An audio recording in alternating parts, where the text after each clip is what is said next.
Zoo janitor saves girl from the white tiger unaware her CEO mom was watching. If this kind of story touches your heart, like and subscribe so you don't miss the next one. The blood-curdling scream that split the morning air at Riverside Zoo would haunt visitors for years to come.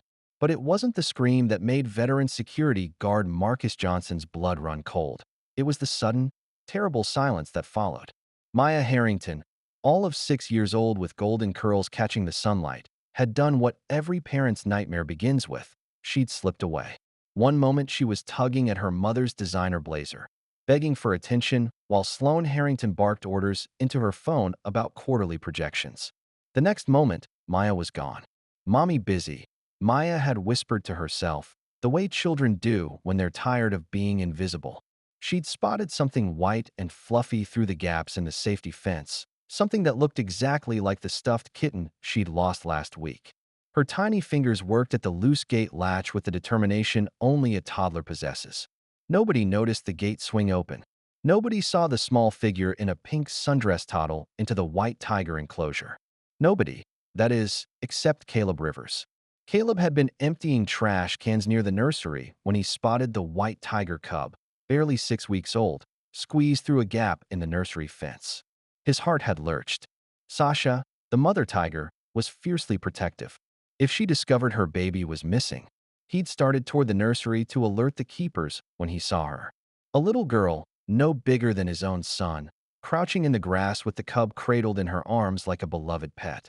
She was giggling, actually giggling, as the cub mewed and nuzzled against her cheek. "Oh, kitty," Maya cooed, completely unaware of the approaching shadow. "You're so soft." The mother tiger had noticed. Sasha's massive white form moved with deadly grace through the tall grass, her amber eyes locked on the tiny human holding her baby. Her muscles coiled, her lips pulled back to reveal fangs that could crush bone. That's when the screaming started. "Oh my God, there's a child in there. Someone call 911. Where are the zookeepers?" The crowd pressed against the viewing windows, some pulling out phones to record, others backing away in horror. A mother shielded her children's eyes. A man shouted for help until his voice cracked. But Sloane Harrington stood frozen on the private terrace above, her phone still pressed to her ear as her client droned on about market shares. She couldn't move, couldn't breathe, couldn't process that the small figure in pink, her daughter, her only child, her entire world, was about to die while she stood helpless behind reinforced glass. Marcus Johnson's radio crackled to life as he sprinted toward the enclosure. Code red, white tiger exhibit. Child in enclosure. Need immediate backup. Dr. Sarah Chun, the head veterinarian, was already running with a tranquilizer gun, but she was too far away. Even if she made it in time, there was no guarantee. Tranquilizers took precious seconds to work, and an angry mother tiger could kill in half that time. Sasha crouched lower, every instinct screaming at her to retrieve her cub, to protect, to attack if necessary. The strange little creature holding her baby smelled wrong, like soap and vanilla instead of earth and milk. Like danger. Maya looked up from the cub just as Sasha's shadow fell across her. Instead of fear, wonder filled her brown eyes. "Big kitty," she whispered. That's when Caleb moved. He didn't think. Thinking would have told him he was a 42-year-old janitor with a bad knee and no business scaling a 12-foot fence. Thinking would have reminded him that his son needed him, that becoming tiger food wouldn't help anyone.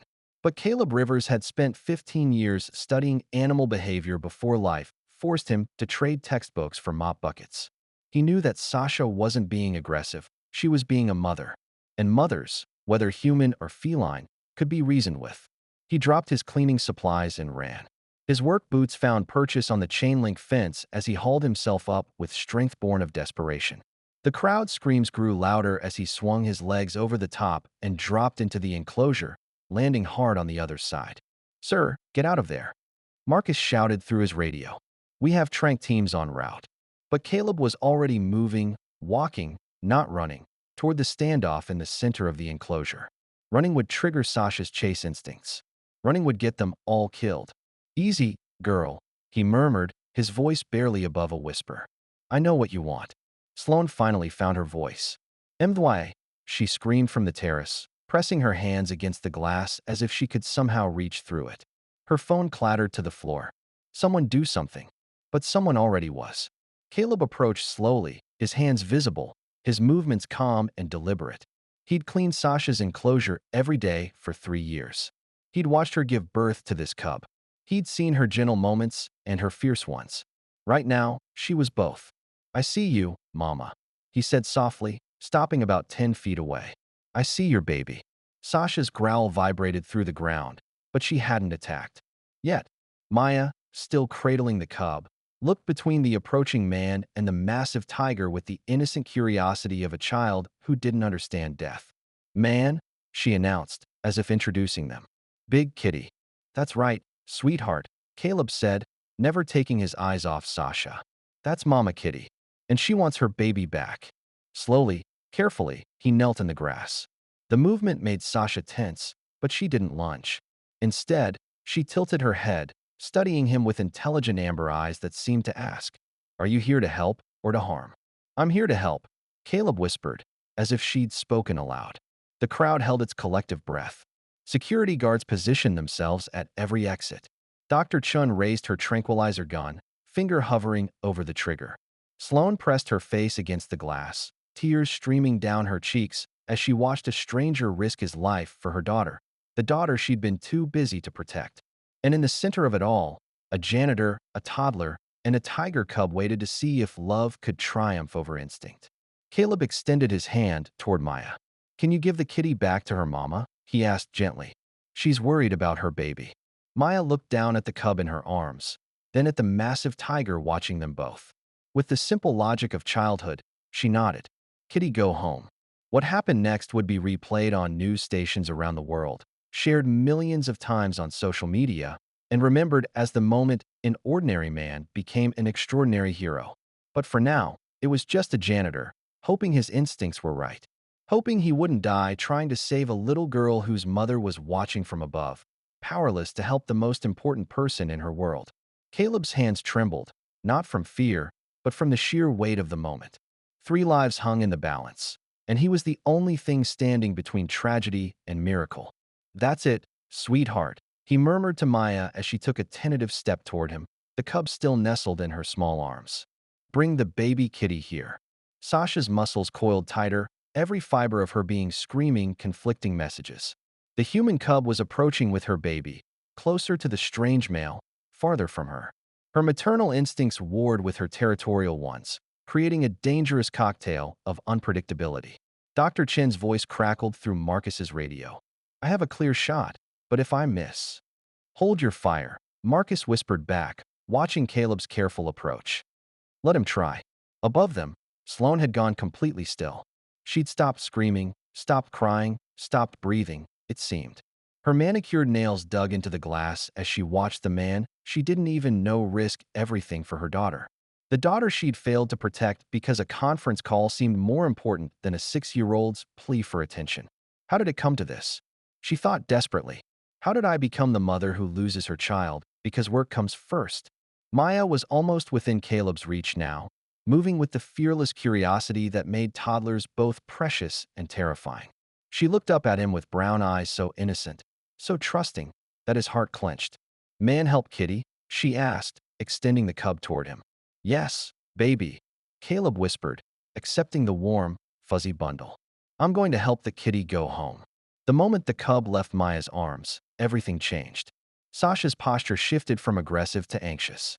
Her baby was now in the hands of the male, but this male smelled familiar. He smelled like her enclosure, like the food he brought, like safety. She'd seen him every day for years, the quiet one who never made sudden movements, who always spoke in low, soothing tones when he cleaned around her. Caleb cradled the cub for just a moment, feeling its rapid heartbeat against his palm. Then, moving with infinite care, he placed it on the ground between himself and Sasha. "There you go, Mama," he said softly, taking a step back. "Your baby's safe." The cub mewed pitifully and began stumbling toward its mother on unsteady legs. Sasha's entire demeanor transformed. The predator vanished, replaced by pure maternal love. She bounded forward, not at Caleb or Maya, but to her cub. She sniffed her baby thoroughly, checking for injury, for harm, for any sign that the strange humans had hurt her precious offspring. Finding none, she began the careful process of grooming, her massive tongue gently cleaning the scent of human hands from the cub's fur. The crowd erupted in cheers, but Caleb barely heard them. His focus was entirely on Maya, who was now reaching for his hand with complete trust. Up, she demanded, making grabbing motions with her tiny fingers. Okay, sweetheart, Caleb said, scooping her into his arms. She was so light, so fragile. How had she managed to scale the fence? How had no one noticed until it was almost too late? As he carried Maya toward the gate where zookeepers were now rushing in, he caught sight of the terrace above. A woman in an expensive suit was pressed against the glass, her face streaked with tears and stark with terror. Even from a distance, he could see the resemblance. The same brown eyes, the same delicate bone structure. Her mother, he realized. She saw everything. Mama, Maya called out, spotting Sloane on the terrace. Mama, I saw kitties. The innocence in her voice, the complete lack of understanding about how close she'd come to death, hit everyone like a physical blow. In the crowd, hardened reporters wiped their eyes. Security guards who'd seen everything cleared their throats roughly. Dr. Chen reached them first, her hands shaking as she quickly examined Maya for any signs of injury. She's okay, she announced, her voice thick with relief. No scratches, no trauma. She's perfectly fine. But Caleb knew better. Maya might be physically unharmed, but somewhere on that terrace, a mother was being torn apart by guilt and fear. As the zookeepers secured the enclosure and the crowd began to disperse, Caleb found himself surrounded by reporters, photographers, and officials. Everyone wanted to know who he was, how he'd known what to do, why he'd risked his life for a stranger's child. Sir, Channel 7 News, can you tell us your name? How did you know the tiger wouldn't attack? Are you a trained animal handler? Sir, that was incredible. You must let us interview you. But Caleb just shook his head, backing away from the cameras and microphones.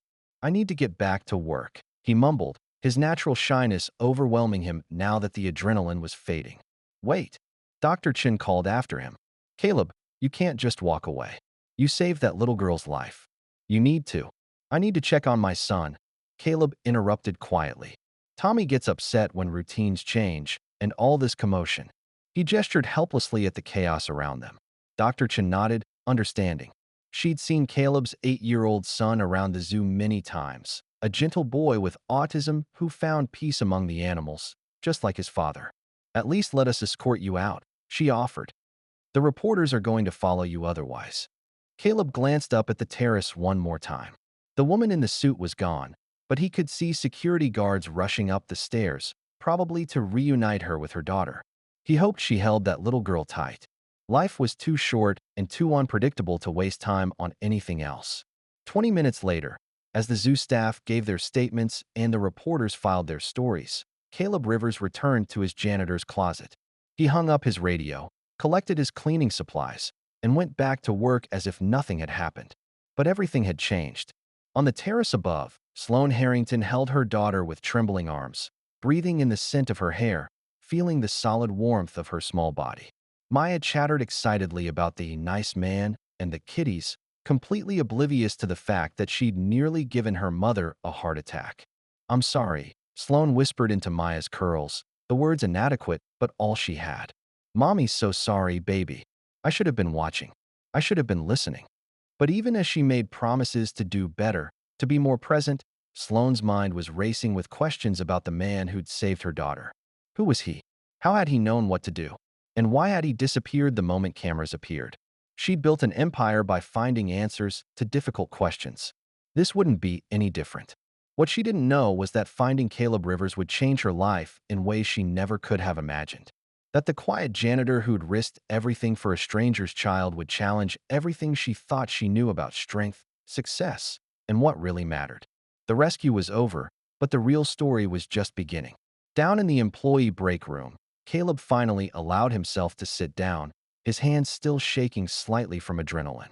His radio crackled with updates about the incident, but he'd turned the volume low. All he wanted was quiet. His phone buzzed with a text from his sister. Saw the news. Are you okay? Is that really you on TV? He stared at the message, then turned his phone face down without responding. Fame was the last thing he wanted. He'd had enough of being in the spotlight years ago, when his whistleblowing had destroyed his career and made him unemployable in his field. All he wanted was to finish his shift, pick up Tommy from the special needs program, and go home to their small apartment where they could watch nature documentaries and pretend the world outside wasn't so complicated. But sometimes, no matter how hard you try to stay invisible, life has other plans.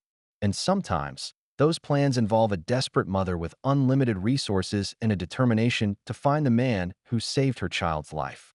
3 days after the incident, Sloane Harrington sat in her corner office on the 42nd floor of the Harrington Tech building, staring at a folder that had cost her company's best private investigator 48 hours to compile. The manila tab read simply, Caleb Rivers. She'd barely slept since Maya's rescue. Every time she closed her eyes, she saw her daughter toddling toward that massive white tiger, saw herself frozen behind glass, while a stranger risked his life to save the most precious thing in her world. The guilt was eating her alive. You failed her, the voice in her head whispered. You were too busy making money to protect your own child. Mrs. Harrington? Her assistant's voice came through the intercom. Your 2 p.m. is here. Cancel it, Sloane said without looking away from the folder. Cancel everything for the rest of the day. She'd already canceled 6 meetings, pushed back 2 board presentations, and ignored 47 emails. Her business partners were starting to worry. Sloane Harrington didn't cancel meetings. She didn't ignore emails. She certainly didn't spend 3 days obsessing over a zoo janitor. But nothing felt normal anymore. She opened the folder and began reading the investigator's report for the 3rd time, absorbing details that painted a picture of a man so different from anyone in her world that he might as well have been from another planet. Caleb David Rivers, age 42. Employed as maintenance staff at Riverside Zoo for 3 years. Previous employment, various custodial positions around the city. Education, 2 years toward a master's degree in animal psychology at State University, program abandoned in 2017. Reason for abandoning studies. Financial hardship following the birth of his son, Thomas Rivers, age 8, diagnosed with autism spectrum disorder. Wife, Jennifer Rivers, died in car accident 2018. Notable, Rivers was previously employed as research assistant at Mercy Animal Rescue Center. Left position abruptly in 2017 following what sources describe as a whistleblowing incident involving animal abuse. No charges filed, but Rivers was reportedly blacklisted from animal psychology programs. Current situation, lives in subsidized housing with son. Works at zoo primarily for employee benefits, and because son responds well to animal therapy. Colleagues describe Rivers as quiet, dedicated, and more comfortable with animals than people. No social media presence. No public records of interviews or statements since the incident. Attempts to contact for interview have been unsuccessful. Sloane closed the folder and leaned back in her leather chair, staring out at the city skyline. 42 years old. A widower. Raising an autistic son alone while working as a janitor, when he should have been teaching graduate students or researching animal behavior. He'd given up everything to blow the whistle on animal abuse, and it had cost him his career. Now he was mopping floors at a zoo because it was the only place his son smiled. And 3 days ago, this man had risked his life without hesitation to save her daughter.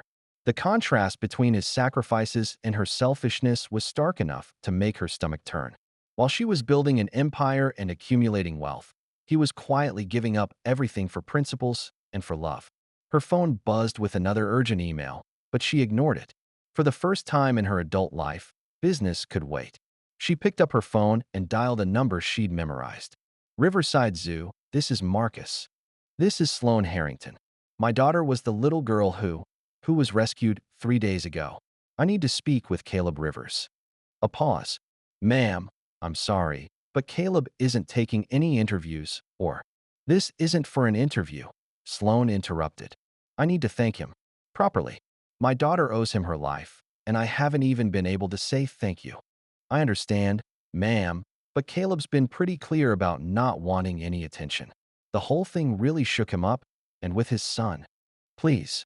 The word came out more desperate than she'd intended. 5 minutes. That's all I'm asking for. Another pause. Let me see what I can do. But I can't promise anything. He's a private person. I'll wait, Sloane said. However long it takes. 2 hours later, she was driving through a part of the city she'd never seen before. a neighborhood where chain-link fences surrounded small houses with peeling paint and broken sidewalks told stories of dreams deferred. Her Tesla looked as out of place here as she felt. She found the address from the investigator's report, a small duplex with a tiny front yard where someone had attempted to plant flowers in coffee cans. Children's toys were scattered on the porch, and she could hear the faint sound of a nature documentary playing through thin walls. Sloane sat in her car for 10 minutes, gathering courage. She'd negotiated billion-dollar deals, faced down hostile takeovers, and fired executives without blinking. But walking up to this modest front door felt like the most terrifying thing she'd ever done. Finally, she forced herself to move. Her knock was answered by a man who looked younger than 42, despite the weariness in his eyes. He was tall and lean, with gentle hands and the kind of quiet strength that came from enduring hardship without becoming bitter. This was definitely the man from the security footage, but seeing him up close made the heroism of his actions even more remarkable. "You're her mother," he said simply, before she could introduce herself. "I'm Sloane Harrington." She extended her hand, and after a moment's hesitation, he shook it. His grip was firm but gentle, the hands of someone who worked with his hands but was careful with fragile things. "I came to thank you." "You don't need to thank me," Caleb said, already starting to close the door. "Anyone would have." "No." Sloane's voice was stronger than she felt. "No, anyone wouldn't have. Most people would have waited for the professionals. Most people would have thought about their own safety first. You saved my daughter's life, and I need you to know what that means to me."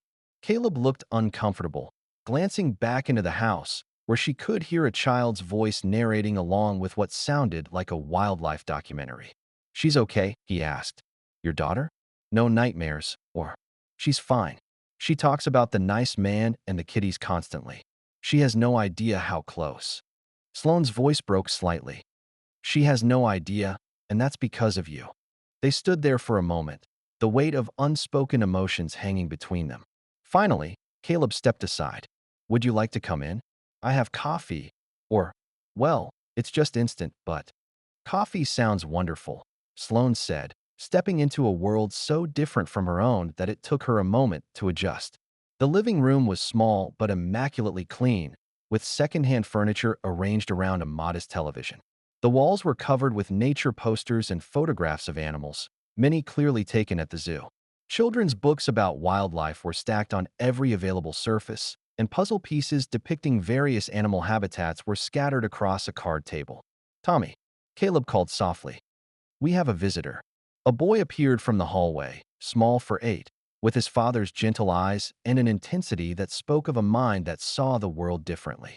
He looked at Sloane with the frank curiosity of childhood, taking in her expensive clothes and perfect hair with no pretense. "Are you Maya's mama?" Tommy asked, surprising both adults. "You know about Maya?" Sloane asked, kneeling to his eye level. "Daddy showed me the pictures. She was holding Sasha's baby wrong, but Daddy fixed it. Tigers have to hold their babies by the scruff, not like human babies." Maya didn't know that. The simple matter-of-fact way he explained it made Sloane's chest tight. To this child, his father hadn't performed a death-defying rescue. He'd simply corrected a misunderstanding between species. "Your daddy is a hero," Sloane said softly. Tommy considered this seriously. "Daddy says heroes are just people who help when helping is hard. But Daddy helps all the time, so I think he was already a hero." Caleb's face reddened. "Tommy, why don't you go finish your documentary? Mrs. Harrington and I need to talk." As the boy retreated to the hallway, Sloane found herself fighting back tears. The wisdom in that simple statement, "Heroes are just people who help when helping is hard," was something she'd never encountered in any boardroom or business school. "He's amazing," she said as Caleb handed her a mug of instant coffee. "He sees the world differently than most people," Caleb said, settling into a worn armchair across from her. "Sometimes that's a challenge, but sometimes it's a gift. He notices things other people miss. Like you did. With Sasha." Caleb was quiet for a moment, staring into his coffee. "I studied animal behavior for years before everything changed. Sasha wasn't being aggressive. She was being protective. There's a difference if you know how to look for it. You gave up your career to expose animal abuse." He looked up sharply, and she saw the moment he realized she'd had him investigated. Instead of anger, though, she saw resignation. I couldn't stand by and watch animals suffer, he said simply, even if it meant losing everything else. And now you're cleaning floors when you should be teaching or researching. Now I'm making sure my son has health care and a roof over his head, Caleb corrected gently. And working at the one place where he's truly happy. That's not a loss, Mrs. Harrington. That's a choice. The quiet dignity in his voice made her feel ashamed of her assumptions. She'd come here thinking she could swoop in with money and solutions, the way she solved every other problem in her life. But this man didn't see his life as a problem to be solved. I want to help, she said finally. Please, let me help. You already did, Caleb said, confusion evident in his voice. You came here and said thank you. That means more than you know. No, I mean really help. Your son, your situation, your career. I have resources. Mrs. Harrington. Caleb's voice was still gentle, but there was steel underneath. I appreciate the offer, but we're doing fine. You're working as a janitor when you should be. I'm working as a janitor because it's honest work that pays the bills and gives my son a place where he feels safe. The steel was more evident now. There's nothing wrong with that. Sloane realized she'd insulted him without meaning to, implying that his current life was somehow beneath him. In her world, everyone was constantly climbing, constantly achieving, constantly looking for the next level of success. The idea that someone might be content with enough was foreign to her. I'm sorry, she said. I didn't mean to suggest. I just meant that someone with your knowledge and compassion shouldn't have to. Shouldn't have to what? Work with my hands. Provide for my family however I can. Caleb's voice remained quiet, but she could see she'd touched a nerve. You think because I'm not in some office or laboratory that I'm wasting my life? No, that's not what I meant. Then what did you mean?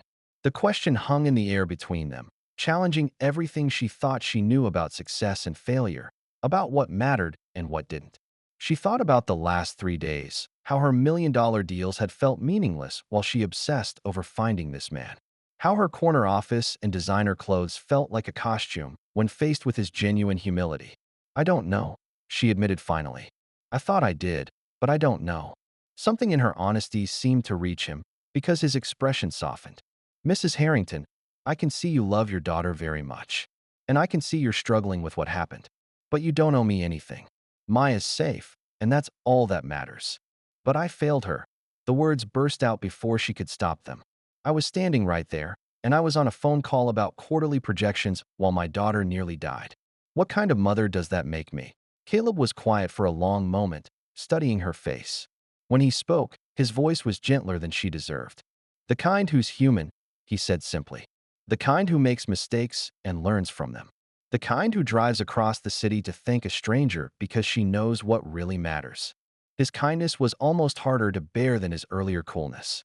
She'd built walls around her heart for so long that genuine compassion felt like a foreign language. I want to do better, she whispered. I want to be better. For her. Then do that, Caleb said. But do it for the right reasons. Not because you feel guilty, but because you love her. They sat in comfortable silence for a moment, the weight of the conversation settling between them. From the hallway came the soft sounds of Tommy's documentary, something about Arctic foxes, narrated in David Attenborough's soothing voice. Would you? Sloane hesitated, then forged ahead. Would you mind if I brought Maya to visit sometime? She keeps asking about the nice man, and I think it might be good for both of us to spend time with people who understand what really matters. Caleb looked surprised, then thoughtful. Tommy would like that, he said slowly. He doesn't have many friends his age, but he's good with younger kids. And Maya seems fearless to the point of giving her mother heart attacks. A small smile tugged at the corner of his mouth, the first she'd seen from him. I was going to say curious about the world, but that works too. As Sloane prepared to leave, she found herself reluctant to return to her office, to her emails, to the endless pursuit of more that had defined her life for so long. This small house, with its nature documentaries and instant coffee and quiet wisdom, felt more real than anything in her sterile penthouse. Thank you, she said at the door. Not just for saving Maya, but for this. For reminding me what matters. Just love her, Caleb said simply. That's all any of us can do. Just love them and hope it's enough. As she drove back toward her gleaming office building, Sloane found herself thinking not about quarterly reports or board meetings, but about a little boy who thought his father was already a hero and a man who'd given up everything for principles and love. She didn't know it yet, but her life was about to change in ways she never could have imagined. And it would all begin with a simple decision to bring her daughter back to visit the man who'd saved her life. Sometimes the most important journeys begin with a single step towards something real. 2 weeks later, Maya pressed her nose against the passenger window of Sloane's Tesla, bouncing in her car's seat with excitement that had been building since the moment her mother mentioned visiting the nice man again. Kitty man, kitty man, Maya chanted, clapping her hands together. Sloane glanced at her daughter in the rearview mirror, surprised by how much she was looking forward to this visit herself. She'd found herself thinking about Caleb Rivers more often than she cared to admit, not in a romantic way, she told herself, but with a kind of fascination she couldn't quite explain. He'd challenged her assumptions about success and happiness in a way that no business rival or board member ever had. More importantly, she'd kept her promise to herself. For 2 weeks, she'd made Maya her priority. She'd cut meetings short to have lunch with her daughter. She'd read bedtime stories instead of reviewing contracts. She'd even taken a full day off to go to the Children's Museum, where Maya had spent 3 hours in the animal exhibit, talking to a stuffed tiger about her friend Caleb. The changes hadn't gone unnoticed. Her business partner, Richard Chun, had cornered her yesterday with concerns about her recent distraction. Her assistant had started scheduling lighter days without being asked, and Maya had begun seeking her out instead of clinging to the nanny, had started saying mama with joy instead of obligation. Now, as they pulled up to the modest duplex, Sloane felt nervous in a way she hadn't since her first job interview 20 years ago. "Remember what we talked about?" she told Maya as she unbuckled her car seat. "Indoor voices, and we asked before touching anything." "I remember, Mama," Maya said solemnly, then immediately forgot her promise. "Caleb," she shouted, running toward the front door. The door opened before they reached it, revealing Caleb in jeans and a faded t-shirt that read, Wildlife Conservation Society. He looked more relaxed than he had during their first meeting, and when he saw Maya racing toward him, his serious face broke into a genuine smile. "There's my brave explorer," he said, kneeling to catch Maya as she launched herself at him with complete trust. "How are you doing, little one?" "I missed you," Maya announced, wrapping her arms around his neck. "Mama said we could visit and maybe see pictures of animals." Over Maya's head, Caleb's eyes met Sloane's. "Is that okay?" she asked. "She's been talking about you nonstop for 2 weeks."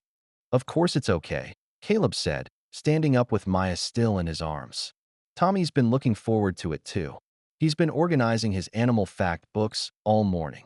They went inside, where Tommy was indeed surrounded by an impressive array of wildlife encyclopedias, field guides, and photo albums. He looked up as they entered, offering Maya a shy smile. "I found pictures of white tigers," he announced. "Want to see Sasha when she was little?" "Yes."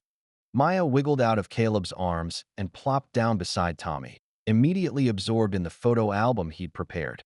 Sloane watched her daughter, who was usually shy around new people, chatting animatedly with Tommy about tiger cubs and jungle habitats. There was something magical about seeing Maya so engaged, so genuinely happy. "Coffee," Caleb offered, gesturing toward the kitchen. "Please," Sloane said, following him into the small but spotless space. The refrigerator was covered with Tommy's drawings of animals, each one labeled with careful handwriting that listed facts about habitat, diet, and conservation status. "He's incredibly talented," she said, studying a detailed sketch of a snow leopard. "He has an amazing memory for details," Caleb said, measuring coffee into a filter. "Sometimes I think he knows more about animal behavior than I do, and I spent years studying it. Have you ever thought about homeschooling him? Or finding a program that could nurture his interests?"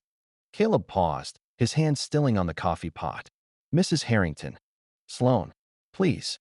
"Sloane," he corrected gently. "Tommy's in a good program. The teachers understand his needs, and he's making progress.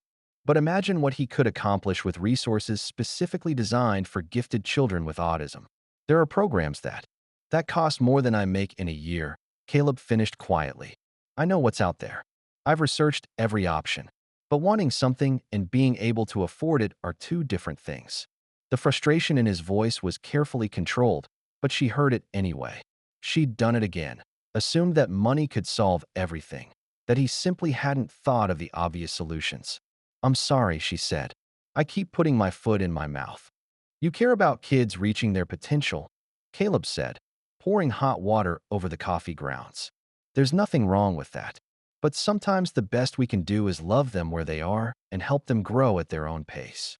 From the living room came the sound of Maya's delighted laughter and Tommy's patient explanations about why tigers were orange instead of white in most places. "She's different around him," Sloane observed. "More confident. Tommy has that effect on people," Caleb said, handing her a mug. "He sees the world without all the complicated social rules that trip the rest of us up." Kids especially respond to that honesty. They stood in comfortable silence for a moment, listening to the children's conversation. Maya was asking questions rapid fire, and Tommy was answering each one with the seriousness of a university professor. "Why do some tigers have white fur, Tommy?" "It's called leucism.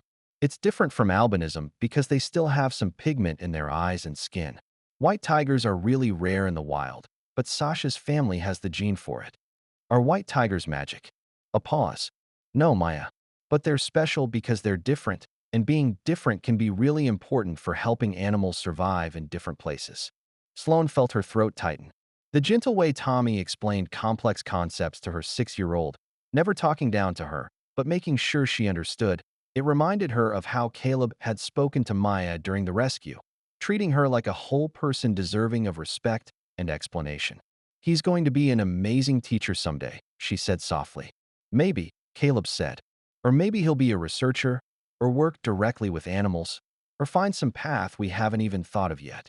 The important thing is that he knows he has choices. Because you're making sure he does. Because his mother and I decided a long time ago that his differences weren't disabilities. They were just different ways of experiencing the world. And the world needs different perspectives." The mention of his late wife hung in the air between them. Sloane wanted to ask about her, about how he'd managed alone for so long, about whether he ever felt overwhelmed by the responsibility of raising such a special child by himself. But something in his expression told her the subject was still too tender for casual conversation. "Daddy," Tommy's voice called from the living room. "Can we show Maya the pictures from when you worked at the university?" Caleb's face went carefully neutral. "Those are put away, buddy. But Maya would like them. There are pictures of you with baby foxes and the wolf pack in." "Tommy." There was a gentle firmness in Caleb's voice that made it clear the subject was closed. "Why don't you show her the new Nature magazine instead?" Tommy accepted the redirection without argument, but Sloane caught the flash of something, pain, regret, that crossed Caleb's features. She remembered the investigators' report, abandoned studies in 2017 following whistleblowing incident, blacklisted from animal psychology programs. How much had giving up his career cost him? Not just financially, but emotionally? They returned to the living room, where Maya had somehow convinced Tommy to let her help sort his animal cards by continent. She was holding up each card and announcing the animal's name with the confidence of someone who'd been studying wildlife for decades instead of minutes. "Lion. Africa." "Very good," Tommy said seriously. "But this is actually an African lioness. You can tell because she doesn't have a mane. Only male lions have manes, and only when they're grown up.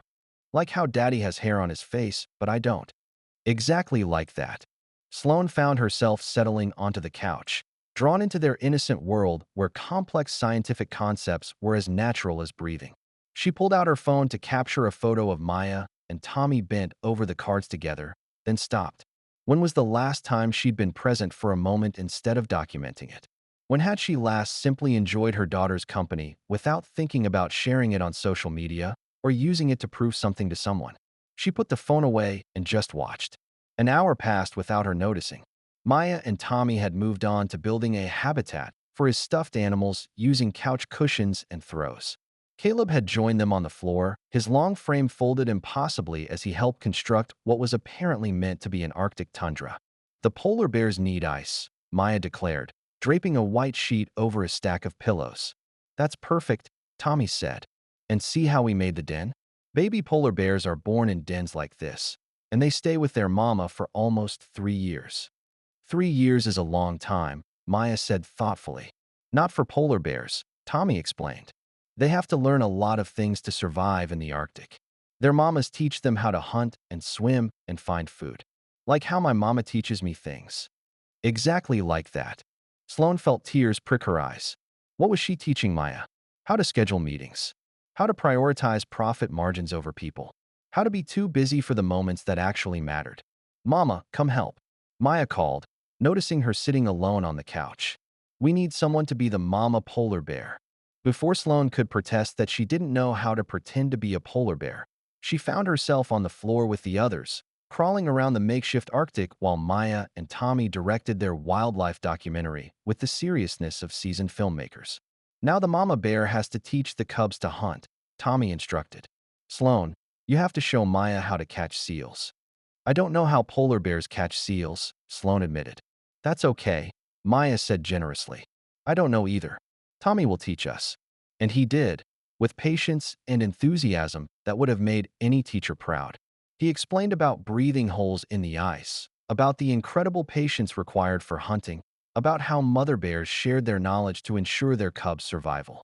The most important thing, Tommy said seriously, is that the mama bear never gives up. Even when hunting is hard, even when there's not much food, she always takes care of her cubs first. The simple statement hit Sloane like a physical blow. Here was this 8-year-old child who'd lost his mother at such a young age, talking about the unwavering dedication of mothers in nature. And here she was, with every advantage in the world, having nearly lost her own cub because she couldn't put down her phone. Tommy, she said softly, you're very wise. Daddy says I notice things other people miss. Tommy replied matter-of-factly. Like how you're sad sometimes, even when you're smiling.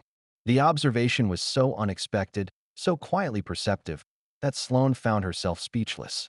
She looked up to find Caleb watching her with understanding in his eyes. Tommy sees hearts, he said gently. It's one of his gifts. I see Maya's heart too, Tommy added. She's happy here, happier than at home sometimes. Tommy, Caleb said quietly, remember what we talked about. It's okay, Sloane interrupted, her voice barely above a whisper. He's right. She is happier here.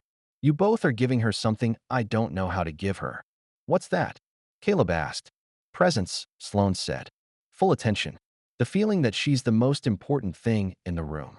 She is the most important thing in the room, Caleb said simply. She's a child. Children should always be the most important thing in the room. The statement was so basic, so fundamentally true, that Sloane felt ashamed she needed to hear it. In her world, children were scheduled around board meetings, fitted into the spaces between conference calls, celebrated at events planned by assistants. I don't know how to do this, she admitted. I don't know how to be the kind of mother she deserves. You're here, Caleb pointed out. You came back. You're on the floor playing polar bears instead of checking your phone every 5 minutes. That's not nothing. It doesn't feel like enough.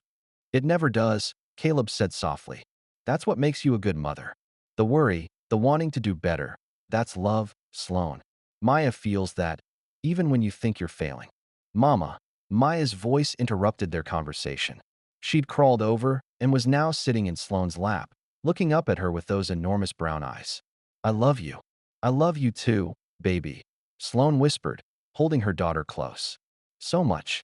I know, Maya said with the simple confidence of a child who'd never doubted her mother's love, even when that mother doubted herself.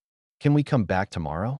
Sloane looked over Maya's head at Caleb, who was smiling that gentle smile she was beginning to recognize. If Caleb and Tommy don't mind having us, she said. We don't mind, Tommy said immediately. Right, Daddy? Maya can help me organize my beetle collection tomorrow. I think that sounds perfect, Caleb said. As they prepared to leave that evening, Maya hugged both Tommy and Caleb goodbye with the enthusiasm of someone saying farewell to beloved family members.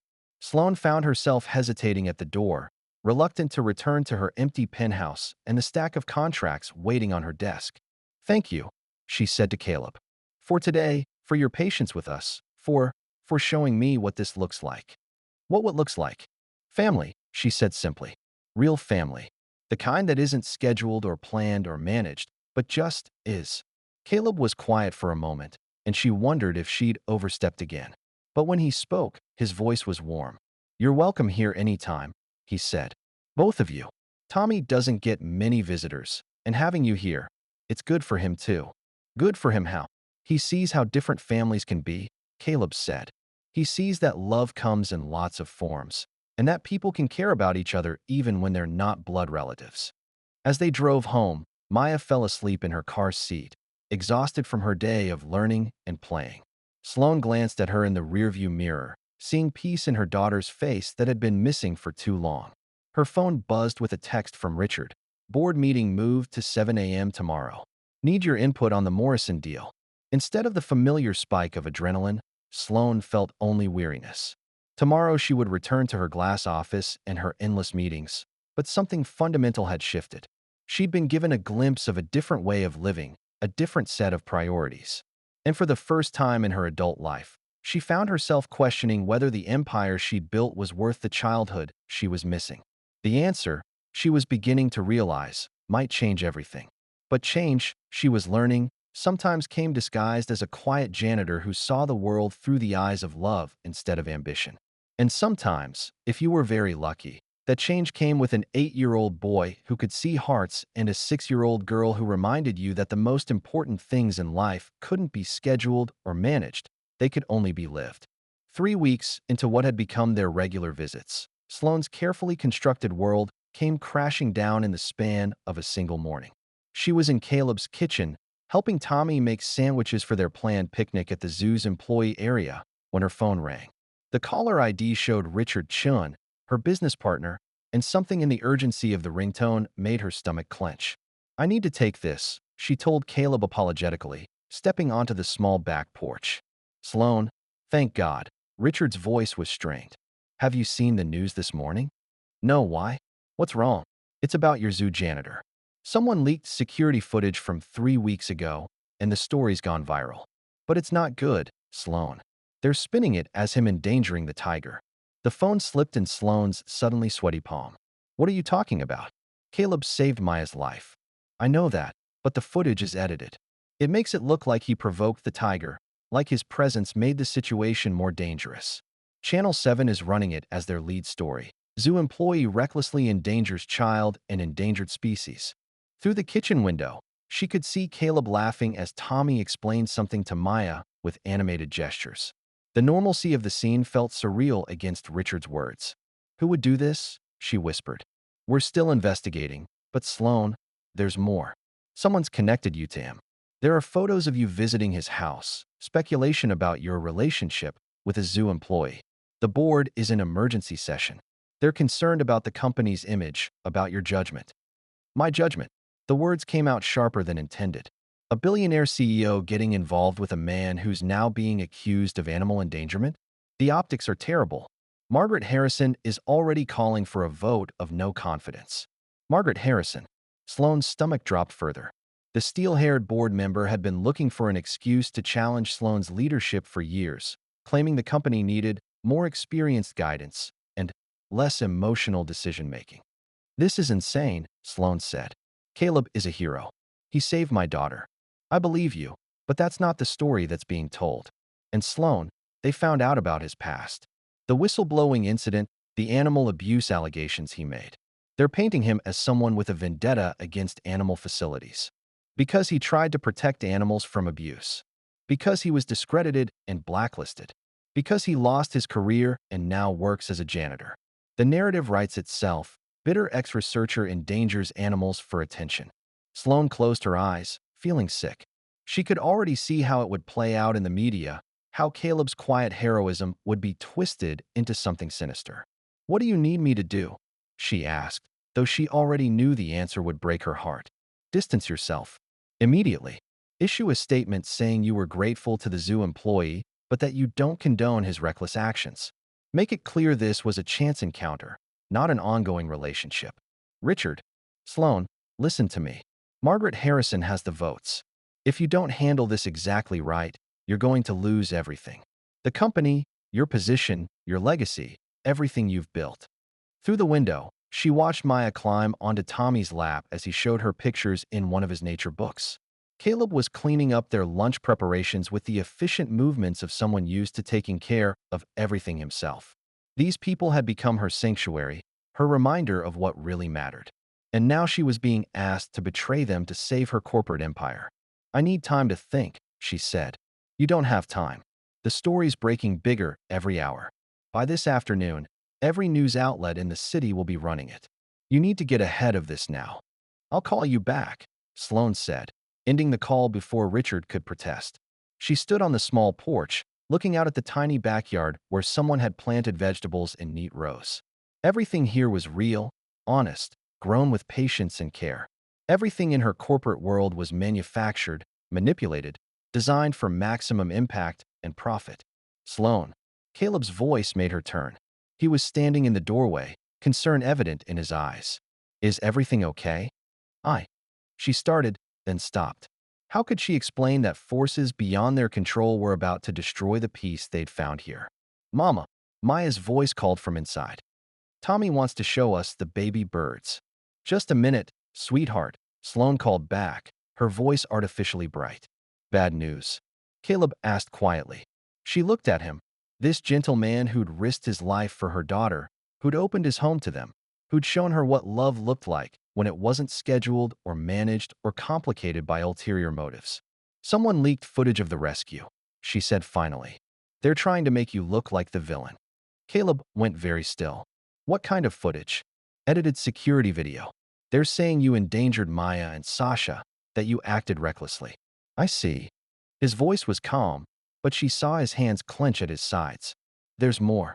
They've connected you to me. Photos of me coming here, speculation about our relationship. My board is in emergency session, and they want you to distance yourself from the reckless zoo janitor. The quiet acceptance in his voice broke her heart. He'd been through this before. The character assassination, the professional destruction, the need for people to save themselves by cutting ties with him. Caleb, it's okay, he said, though it clearly wasn't. I understand. You have a company to protect, a reputation to maintain. I never expected. Stop. The word came out more forcefully than she intended. Just stop. You saved my daughter's life. You've given us both something we didn't even know we needed. I'm not going to throw you to the wolves to protect my stock price. Sloane, you don't understand what this kind of media attention can do. I've been through it before. It doesn't matter what the truth is. Once the narrative takes hold, it becomes reality. Then we fight it. We tell the real story. With what? My word against edited footage? I'm a janitor with a history of making accusations against animal facilities. You're a billionaire who's been visiting my house. Which story do you think people will believe? The bleakness in his voice made her realize how much his previous experience had cost him, not just professionally, but in terms of hope, of faith in justice and truth. Daddy, Tommy's voice came from the kitchen, uncertain. Is something wrong? Caleb straightened, forcing his features into calm lines. Everything's fine, buddy.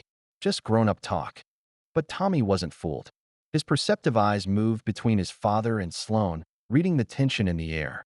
Is someone trying to hurt you again? He asked quietly. Again. The word hit Sloane like a physical blow. This child had watched his father be destroyed once before for trying to do the right thing. It's going to be okay, Caleb said, but his voice lacked conviction. No, Sloane said suddenly, decision crystallizing in her mind. It's not going to be okay if we just let this happen. Tommy, can you and Maya play in the living room for a few minutes? Your dad and I need to talk. After the children reluctantly retreated, Sloane turned to face Caleb fully. Tell me about the whistleblowing incident, she said. All of it. Caleb was quiet for a long moment, staring out the kitchen window. When he spoke, his voice was carefully controlled. I was working at Mercy Animal Rescue as a research assistant while finishing my master's degree.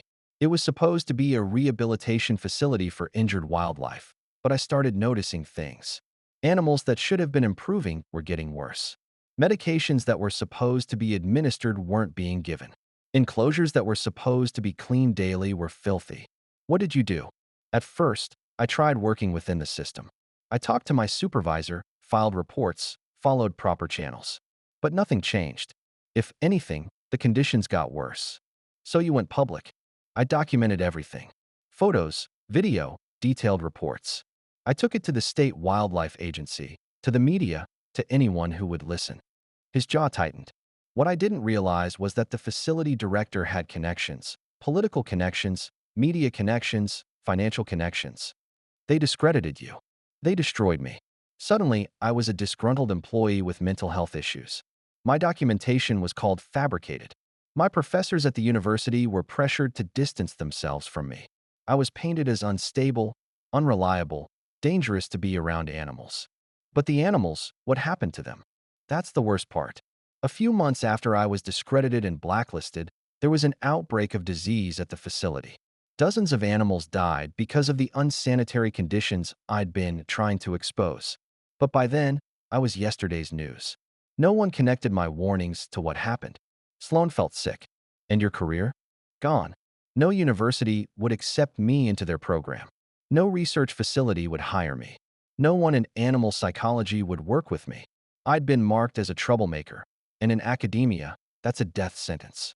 So you became a janitor. I became a father, Caleb corrected quietly. Tommy was born right in the middle of the scandal. Jenny was pregnant and scared, and suddenly we had no income and no prospects. I took whatever work I could find to support my family. And when Jenny died, his face went carefully blank. Car accident. Drunk driver ran a red light when Tommy was 5. Suddenly, I was a single father with a special needs child and no safety net except whatever jobs I could find that offered health insurance.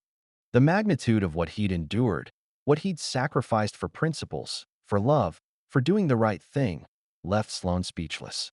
And now, because of his connection to her, he was facing it all again. I won't let them do this to you, she said fiercely. Not again. Sloan, you don't understand. No, you don't understand. She pulled out her phone. I have resources you didn't have before. I have platform, influence, money. I can hire the best lawyers, the best investigators, the best PR firms. We can fight this. And what about your company? Your board? Everything you've built. Sloan looked through the doorway at Maya and Tommy, who were building an elaborate castle out of couch cushions, their laughter bright and innocent. 3 weeks ago, she would have said her company was the most important thing in her life. Now she wasn't sure it even made the top 10. Some things are more important than quarterly profits, she said. Is that really what you believe, or is that what you want to believe? The question forced her to confront the truth she'd been avoiding. Was she really willing to risk everything for principles? Or was this just another form of privilege, the ability to take moral stands because she had enough money to absorb the consequences? I don't know, she admitted. But I know I can't live with myself if I abandon you to save my corporate reputation. I know I can't look my daughter in the eye if I teach her that the right thing to do is throw good people under the bus when it's convenient. Even if it costs you everything? Even then. They stared at each other across the small kitchen, the weight of the decision settling between them. Outside, the world was preparing to judge them both, to pick apart their choices and motivations, to reduce their complex relationship to simple narratives of gold digger and sugar daddy, of reckless employee and enabling CEO. But in this moment, in this small house filled with nature books and children's laughter, they had something the outside world couldn't touch, the knowledge that they were choosing each other, choosing truth, choosing love over fear. Okay, Caleb said finally. If you're sure, then we fight. I'm sure. It's going to get ugly. They're going to dig into every aspect of our lives, manufacture scandals, turn everything we say against us. Let them try. And when Maya gets older and reads about this, when she sees what people said about her mother and the man who saved her life, she'll see that we didn't back down. Sloan interrupted. She'll see that when faced with choosing between what's easy and what's right, we chose right. Caleb nodded slowly, and for the first time since Richard's phone call, she saw hope return to his eyes. Then we better get started, he said, because they're not going to make this easy for us. Daddy? Sloan. Tommy appeared in the doorway, his perceptive eyes moving between them. Are we still going on our picnic? Sloan looked at Caleb, and something passed between them, an understanding, a commitment, a shared recognition that whatever came next, they would face it together. Absolutely, Caleb said, his voice stronger than it had been all morning. We're not going to let anyone stop us from living our lives. But even as they gathered their picnic supplies and helped the children into the car, both adults knew that the real battle was just beginning. By evening, the story would be national news. By tomorrow, their peaceful sanctuary would be under siege by reporters and cameras and people with agendas that had nothing to do with truth or justice or the welfare of children. The happy ending they'd been building together was about to be tested in ways they couldn't imagine. But they had something their enemies didn't: each other, and the unshakable conviction that love, messy, complicated, inconvenient love, was worth fighting for, even when fighting meant risking everything. 6 months later, Sloane stood in the employee break room of Riverside Zoo, watching through the window as Maya and Tommy fed lettuce to the therapy rabbits in the new Children's Discovery Center. The morning sun cast golden light across the scene, making everything look peaceful and perfect, which was exactly what it was. The intervening months had been brutal. True to Caleb's predictions, the media storm had been vicious and unrelenting. Sloane had been forced to step down as CEO of Harrington Tech, though she'd managed to negotiate a settlement that preserved her shares and her financial security. Margaret Harrison had gotten her wish, taking over the company with promises of more stable leadership and traditional values. The investigation into Caleb's actions during Maya's rescue had been exhaustive and painful, with every moment of his life scrutinized by hostile reporters and opportunistic lawyers. But Sloane had kept her promise. She'd hired the best legal team money could buy, and they'd systematically destroyed the narrative piece by piece.